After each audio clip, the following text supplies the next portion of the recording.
খুলনার তাপপ্রবাহের সার্বিক পরিস্থিতি নিয়ে জানাতে আমাদের সাথে সরাসরি যুক্ত হচ্ছেন সহকর্মী আমিরুল ইসলাম। আমিরুল, গরমের সড়কে চলাচল কেমন দেখছেন, কি বলছেন সাধারণ মানুষ?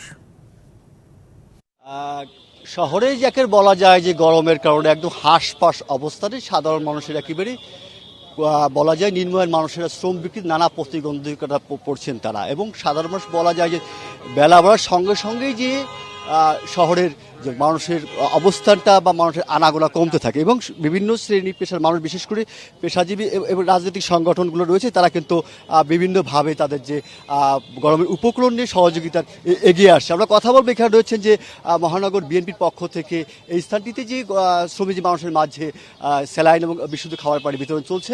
আমরা কথা বলবো, এখানে রয়েছেন যে মহানগর বিএনপির সদস্য সচিব শফিকুল আলম তুহিন। আপনাকে আসলে কি ব্যবস্থা রেখেছেন বিশেষ করে শ্রমজীবী মানুষের জন্য রাজনৈতিক পক্ষ থেকে, বিএনপি মহানগর বিএনপির পক্ষ থেকে? দেখুন, ধন্যবাদ আপনাদের।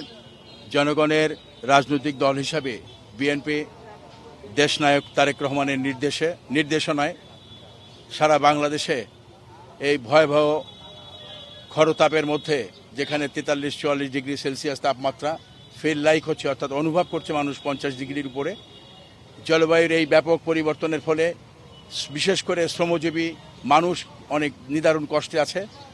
সেই কথা চিন্তা করে আমাদের প্রিয় নেতা বিএনপির ভারপ্রাপ্ত চেয়ারম্যান দেশনায়ক তারেক রহমান তার নির্দেশনায় আমরা সারা খুলনা শহরে তৃষ্ণার্ত মানুষেরকে খাবার পানি এবং খাবার স্যালাইন বিতরণ করছি। 3 দিন সদর থানা বিএনপি পালন করেছে। আজ থেকে সোনাডাঙ্গা থানা বিএনপির কর্মসূচি পালিত হবে। এটি থানায় থানায় ওয়ার্ডে ওয়ার্ডে চলমান থাকবে, এবং তৃষ্ণার্ত মানুষকে পাশে দাঁড়ানোর জন্য আমাদের নেতা যে নির্দেশ দিয়েছেন সেই নির্দেশ অনুযায়ী আমরা কাজ করছি।